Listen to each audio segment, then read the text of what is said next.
Welcome to Full Speed Ahead. I'm Craig Fuller here with Aaron Brown, the CEO of Shopify Logistics. Shopify is a platform we all know and interact with on a continuous basis. But one of the things that Shopify has been doing is building out a logistics network to really empower the merchants that are part of their platform. With me today is Aaron Brown. We're going to talk about this and really dive into how Shopify hopes to disrupt the supply chain industry and empower e-commerce. Aaron, welcome. Thanks, Craig. It's great for you to have me. I've been looking forward to this chat for a while and a big fan of this podcast. I appreciate you having the opportunity to tell us a little bit about what Shopify is up to. So many things have happened over the past couple of years with the disruptions with COVID, really the awareness around supply chain challenges and all of the sort of backdrop of the COVID economy and then the collapse in inventory levels, and then all of a sudden the surge in inventory levels. What has that experience been like for you as someone running one of the largest logistics networks in the market? I mean, it's been super tough. We try to have the highest amount of merchant empathy of any platform or company in the world, and so every day we meet our merchants where they are at. And I can't imagine a more thrashy last 12 months or 18 months for merchants. So as you say, first COVID comes, and in a sense, that's a real opportunity for D2C merchants who all of a sudden see unprecedented demand. And that's a great problem to have, but creates a lot of stress for, a small business that might have 1, 2, 6 employees. And then a lot of these merchants then start saying, okay, how do I pre-buy, get as much inventory as I can, get things going, which then creates a backlog, which increases price. And then, the last 6, 8, 12 months, we've seen a lot of headwinds for the average merchant, whether it be how advertising works on the internet, generally speaking, impacting their demand, taking a lot of that demand and pre-purchase, bulk purchase of inventory and having that sit there. And then all of a sudden start seeing, a lot of pretty tough macroeconomic headwinds. And so, our job as a company is to use our technology and our, the size of our merchant base to provide unfair advantages to the smallest and largest merchants of the world. But man, oh man, a lot of these merchants have had a tough past couple quarters. So I imagine that supply chain was a concept, or logistics was a concept that every merchant, particularly small businesses, have always been thinking about, but probably felt like it was a utility prior to the COVID disruptions. How did that change among the conversations and just the interest level with your, the Shopify Logistics Network? What has really changed since COVID? I always think of, for merchants, logistics kind of like the silent killer. It's like the cholesterol of retail. A lot of merchants will spend a lot of their focus and energy thinking about how they perfect advertising or how they perfect, their pricing or their imagery or how they expand the channels. And then they just kind of plod along with however they've done, logistics and supply chain in the past. And it ends up taking more and more of their time while they kind of fall behind status quo of what the best retailers are doing. And so I think that's as true today as it was 10 years ago or 20 years ago. But when COVID happened, then all of a sudden the stakes were higher. You could really understand the merchants who had pre-invested in having a great supply chain and integrating that supply chain into their buyer experience. And you can see the merchants that didn't. And so our job as COVID came was to basically figure out simple ways to onboard merchants, to help more merchants kind of upgrade and mature their approach to having an end-to-end supply chain.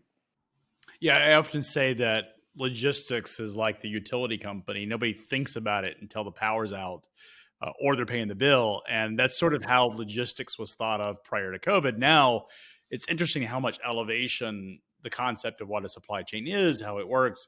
Everyone all of a sudden became an expert at supply chains. Like we also became viral experts and political experts and now economic experts. It's funny how it has now become a primary part of the way people do business or think about business. In terms of long lasting effects in a post COVID economy, how is that playing out among your merchants? First, I'll just kind of react to your statement or your utility metaphor. I couldn't agree more. I actually think that, you could describe merchants in one of two buckets. Bucket one is merchants who think of logistics as a cost driver to their business. So their only goal with logistics and supply chain is how do I take a penny out of the cost? If I can figure out how to take a penny out of the cost today, it's a good day. And tomorrow I'll get up and I'll take another penny out. And over time, merchants can be effective at that, and they can learn how to get their cost to serve or fulfill an order down consistently quarter over quarter. But I think what's happened over the last 3 years is there's another group of merchants, and they can be large or small, merchants of all sizes, who say, no, I'm not going to fall for that trap. I'm not going to think of supply chain and logistics as a cost driver. I'm going to think of it as a value driver. And logistics is a way for me to help get a new customer, help convert a sale, help grow my cart size from $50 to $100 or 100 to 200, help decrease the odds that I get a return, help increase my checkout cart conversion rate, and help get a repeat buyer. And logistics all of a sudden becomes a tool to do all of those things. And of course, the best merchants are ones who can do all of that and then also get the cost down by a penny. And it's for merchants that can do both of those that we think end up having sustainable advantages. And they're the retailers that will see their business grow 10x over a couple of years. So when I think about the size, so I found this tiny business on acquire.com that I bought for my 16-year-old son. And we paid $10,000 for this business. It did $6,000 last year. It's powered by Shopify. So you guys are the pipes. But logistics, it's all print on demand, shipped through parcel companies, through your logistics network. Logistics is not a priority or a concern for that small business. It works. Like, this is a very small volume business. I imagine there's an inflection point in the size and scale of a company and the products that they're producing where it does become a priority. Is that just, am I thinking about that correctly? Does size and scale matter in terms of the priority that companies put on this? Or do you see very early companies thinking a lot about the logistics network? Yeah, like I think you're accurately describing the traditional definition of logistics for independent merchants. Merchants will say, okay, when I've got 0 sales a day, my primary job is to figure out how to get 1 sale or 2 sale a day. So like, what does the product look like? What should the pricing look like? What should my marketing plan look like? And so typically you'd get to a merchant where they're having a certain amount of scale in terms of average daily orders, where they say, all right, now this thing is just a pain in my ass. Like I'm having to spend multiple hours a day going into my back room or my garage or my basement or, the building next door, put together orders, like make sure the barcodes are right, make sure the inventory is right. Hopefully I buy the cheapest label I can, but I don't even know if the pricing I'm getting makes sense. And then just try to get stuff in trucks. And eventually people get either tired of that work or a little bit embarrassed that they don't do it very well. And then they look to outsource. But I think what we're finding is more modern merchants are saying, what if I never had to do that from the beginning? Like, what if that's a skill I never had to learn? What if that's, square footage in my place I never had to pay for? What if it's a bunch of agreements I never have to sign? What if it's carrier deals I never have to go and look up pricing for? What if it's drop-offs I never have to do? Imagine all this time I could then reinvest to those core parts of my product and my business where I actually can add value. And so I think we're definitely seeing an emerging trend inside Shopify where merchants with 0 orders a day, 1 order a day, 2 orders a day are outsourcing their logistics and fulfillment very, very early. A cool example is Greenery Unlimited. Greenery Unlimited's a merchant maybe a little bit bigger than you and your sons. And they build a lot of, I call them planting accessories. And they moved to SFN very early in their growth, maybe their first sale, I think, but I'm not 100% sure. And so they've moved from the very beginning. And what they've said is they had no experience in supply chain. They still have no experience in supply chain, and they never have to develop experience in supply chain. Yet, when you talk to their customers would say, it's one of the biggest reasons why I buy from this merchant over and over and over again. And if you think about how merchants compete on the internet in the next 10 years, what it will take to compete and win as a retailer will be very different. And we think what's happening is logistics and fulfillment is turning into something that buyers don't really have expectations. The buyers actually have set expectations and ambitious expectations. And a merchant has to figure out how to meet those from day one. So, Aaron, the business I bought for my son has all of that set up, which is the reason it's not a stress. So, it's all print on demand, shipped through Shopify's network. It's incredible because he's 16 years old. He spends all of his time thinking about how do I acquire customers and then how do I design product. And that's pretty much all he has to think about. We send the orders through an API. You guys handle the rest. It's actually made it so that the stuff that he can focus on is scaling the business. But we bought the business because all those pipes were there. We didn't have to go manually build them. The founder of the company did that. But it is so amazing to look at him at 16 and me at 44 and how different the world was. I couldn't have cold started an e-commerce business and not have to do all the manual work that you describe. It's so turnkey. So think about your son's business, right? He's never had to go through the burden of figuring out logistics fulfillment because, as a great coincidence, his product happens to be print on demandable. I might have just turned that into a verb or an adjective or something. But it's exactly what it is, right? Right. But most products aren't that case. If instead your son was making sneakers, or your son was making really cool high-end belts or fashion products, or your son was building planting accessories, like those things aren't print on demandable.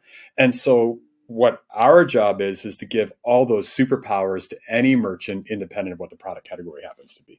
Yeah, I mean, it's so amazing seeing a business that just how turnkey everything is, compared to when I tried to do some early internet stuff. And like you said, it's much like you described. And I imagine I'm just curious, what is the percent of the merchants that are currently taking advantage of the resources you guys have from your logistics network versus are still doing it in that sort of laborious manual aspect of how they would traditionally do it? Yeah, it's hard to know what the exact percentage is because there's so many merchants using different aspects of our platform.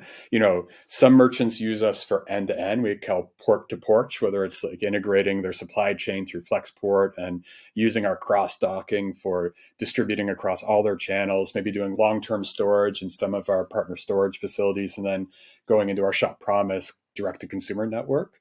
But a lot of merchants just use individual parts and services. And then also we take our technology and give it to lots of partners who actually use our technology for their own offerings as an open platform. So it's very difficult to know, what percentage of merchants. What we do know is, this is growing incredibly fast right now. The merchant interest and demand and outsourcing some or all of their supply chain is higher than ever. And we see that this has really hit an inflection point.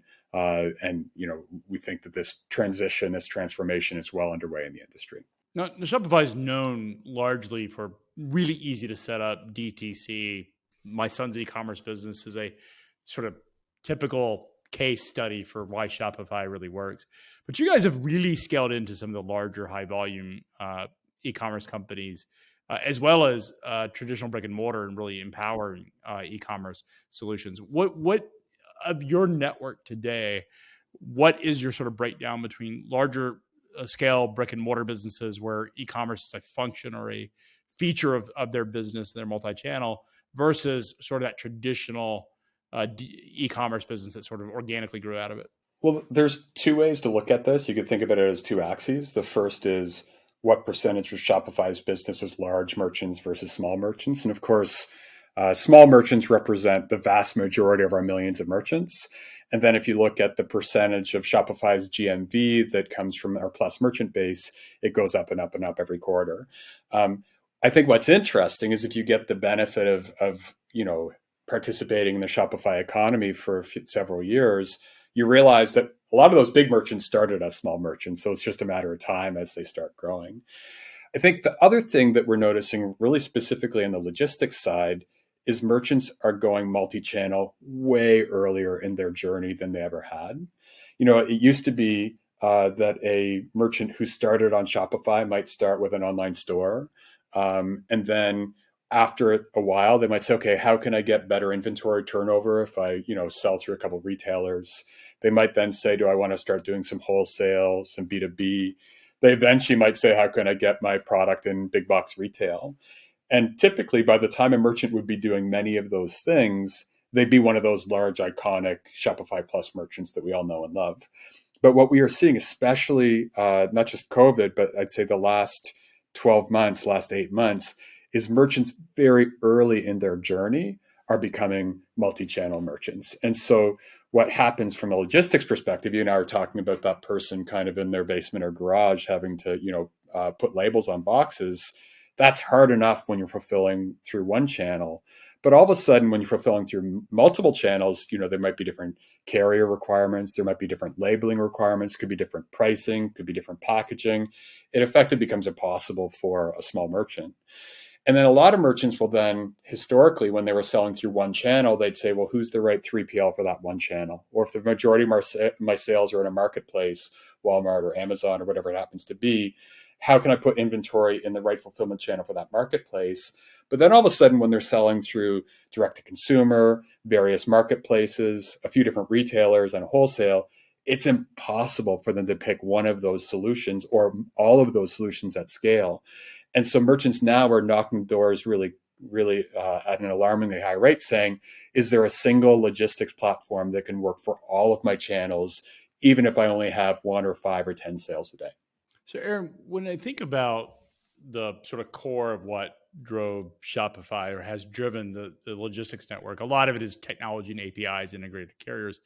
But my understanding is that you guys are starting to put some really brick and mortar infrastructure in place. Tell us a little bit about what that journey looks like.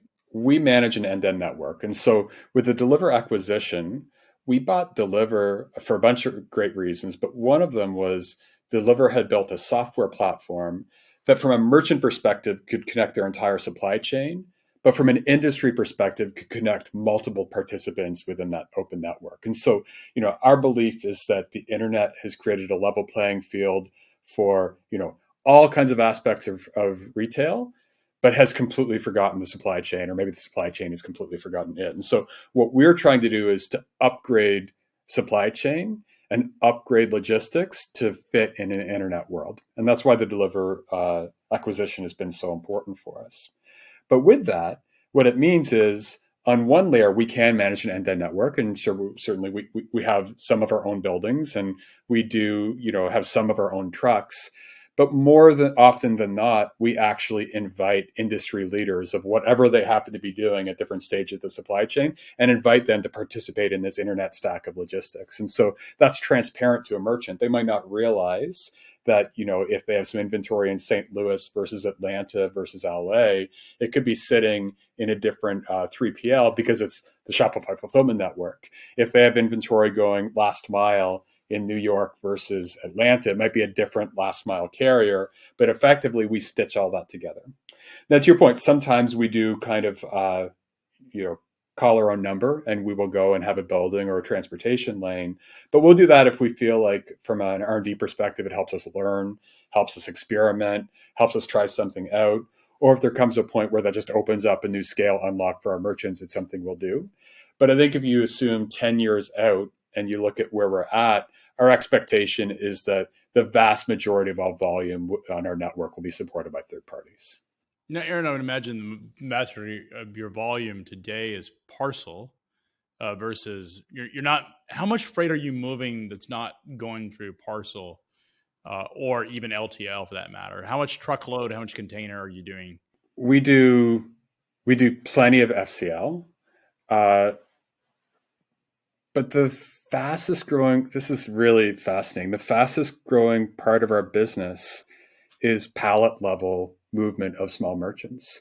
And so, we announced a couple months ago the launch of our Flexport app with a partnership with Flexport. Flexport has a program that we've built with them where we can offer any merchant more or less just-in-time access to container ships going across the ocean, where a merchant would typically have to pre-book, units of containers weeks, months ahead at set pricing, which just doesn't work for small merchants. They end up having to, buy and order more than they need to be able to hit the minimum, which creates a bunch of kind of the negative flywheel aspects we're seeing right now.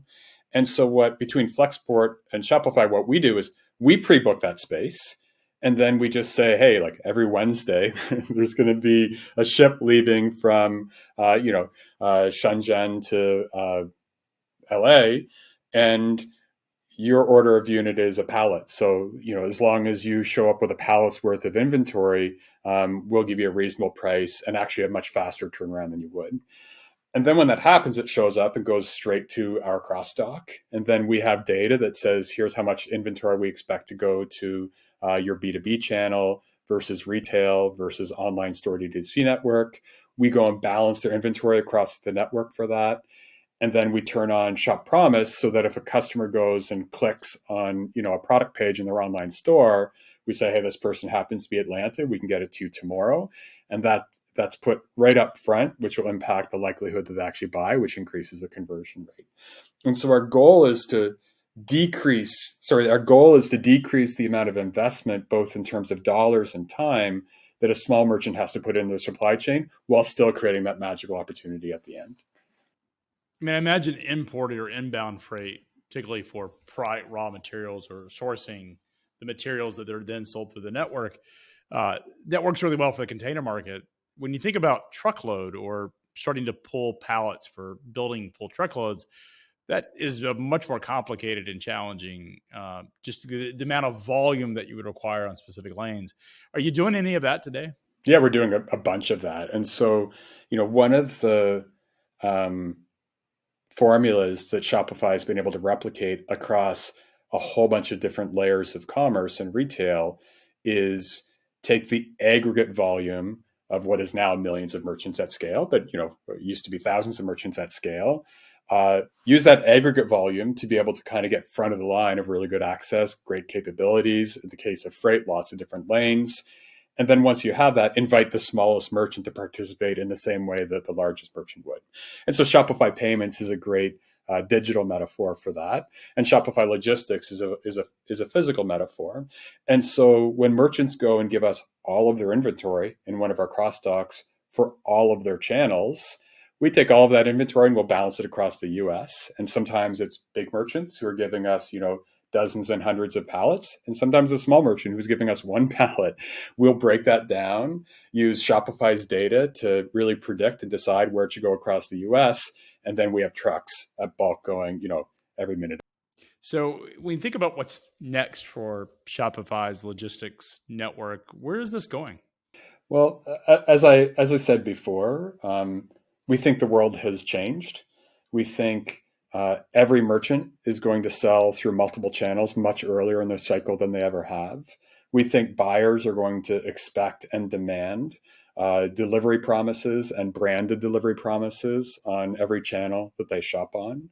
And we think that that's going to cause most merchants to choose to outsource their logistics very early in their scale to logistics platforms that can manage multiple channels and multiple delivery promises, frankly. We've learned through Shop Promise that a well-built delivery promise can increase the conversion rate by 25%, let alone increase the cart size or increase repeat purchases. And so we think all of this is going to flip really quickly. And part of our bet here that we're making, it's simply a bet, is that we can recreate kind of the internet of logistics, and we can have all kinds of partners at every single stage of supply chain fitting into an open network, participating in that network to create something very simple and performant for merchants. What is your message right now to your merchants that have seen this whiplash in not able to get capacity 2 years ago to now hearing or aware that pricing has collapsed, capacity is readily available? How are you advising them to think about how should they negotiate freight strategies in this climate? I think they should raise their expectations as to what the industry can give them. Small merchants are already taking an incredible amount of risk on betting that they can create something new of value that the world hasn't seen and that the world doesn't know it needs. That's a crazy bet, honestly. So retail is a crazy bet. Every small merchant, I think about your son, the odds of success sometimes feel really, really, really low. But I think the best thing that has happened in the internet age, and Shopify is a great example, but clearly not the only example, is there's lots of ways to leverage technology and scale to dramatically increase the odds of a merchant's success. And although if you Googled, examples of that in logistics, you wouldn't see as many examples, and shame on us as an industry. I think all those examples exist and coming out now, right? So imagine for a small merchant that their inventory could always be perfectly placed for fast delivery, just using data that already exists on the internet. Imagine as a small merchant, they could grow from $2 to $2 billion in GMV without ever putting a label on a box once in their entire life. Imagine if they could have access to a 100% variable state of the art network where they could have his inventory in one warehouse or 5 warehouses or 20 warehouses every single day, depending on where they expect that demand could be, with no upfront cost, with not having to have a capex budget and get a line of credit. Imagine if you could sell your company for billions of dollars and have a single person managing your entire supply chain. All of those examples exist in Shopify today. If a merchant knows where to look for it. And if you're a merchant who wants to be the next merchant to do any of those things, they're all available for that merchant today. Yeah, like I said, I've seen this experience living vicariously through my son. We've gotten that business to about $10,000 a month in revenue, a couple $1,000s in profit. And he's 16 years old. This is really a part-time job. He works 8 hours a week, and it's all because of that print on demand element of not having to have any ready inventory. And then the whole logistics is taken care of. All he's got to figure out is customer acquisition and distribution of the traffic to acquire the customers. Everything else is just volume and driving margin. It's really not that difficult. It's so amazing how turnkey this stuff is today compared to what it was even 5-10 years ago. Yeah, like our this doesn't work well at the paint on a wall. It doesn't. The words aren't as compelling, but we often try to figure out how we could move all of commerce to just be passive income for someone, where it's almost like they have another job, they have a full-time job, maybe they're a new parent, they want to make some extra money, they want to take a swing in life. Is there a way to line up all the different Shopify versions of everything so that this effectively is passive income? If you just have an idea and a little bit of ambition, can you have every single thing working in the background? And you think about your son's business, he has to work 6-8 hours a week, which in a sense is an incredible hourly wage for a teenager. You're making a couple of grand for like 8 hours a week. And then, he's thinking about this business. It's been really, he sort of gets a special benefit because I own an aviation magazine called Flying Magazine. And we're basically selling, these cases of these airplane maps for pilots. And it's all print on demand because there's 17,000 airports in the country. And it comes out, so you get a cell phone case or a t-shirt or something with your local airport.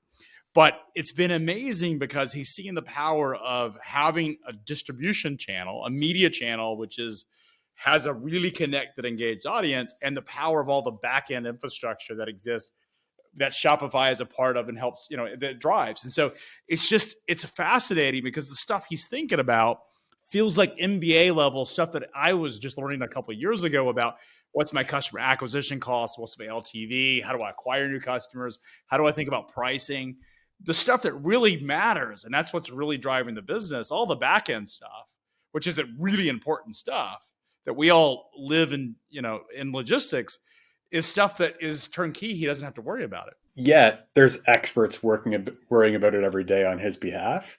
He just doesn't have to really know they exist, and he generally doesn't pay for them. It's just a percentage of his sale. And so what would be, if he was doing it on his own, probably be the most annoying part of his business that actually was working probably the weakest out of parts, all of a sudden is world-class for him, yet he's just paying pennies or quarters an order. Which is a much better model for him. And then because of that, he can take a lot more risk. He can try things out. Some ideas will work well and really drive demand. Other ones probably will completely swing and miss and not drive other demand because he has confidence that these other services will be in the background ready for him if by chance he needs it. And he still has to finish school and keep his grades up, which is the most important thing in the family. Otherwise, mom is not going to be happy with him. So I'm encouraging his entrepreneurship thing. I'm thinking, school is great, but mom is not tolerating that. So he's got to keep his grades up and run this side hustle, which is frankly doing pretty well for 16. Oh, that's awesome. And across the base of, millions of Shopify merchants, we see every combination you can think of people who are doing this from day one as a side hustle. And then eventually what used to be 10% of their time becomes 30 or 50. And eventually they say, okay, I'm going to jump all in. And this is going to be where I'm trying to put all my focus. And again, from a Shopify perspective, our job is how can we give you all these unfair advantages to flatten the curve to make it easier for you to make that jump and less risky for you because you don't have to become experts and you don't have to pay experts for all these different aspects of commerce and retail. That's awesome. Well, Aaron, really appreciate the time. Hopefully, we'll have you back. We actually have our Future of Supply Chain conference coming up in Cleveland, Ohio in June. Would love to have you on stage. Tell a little bit more about the Shopify story and how you guys are really empowering e-commerce and making it easier and turnkey for merchants to get into the logistics game without having to have the infrastructure. Oh, it sounds great. That's a great time of year to be in Cleveland. It is. It's why we picked June and not April. So forward to it. Well, Aaron, really have enjoyed it today. And as well as you, please pick up your tickets for Future Supply Chain coming to Cleveland in June.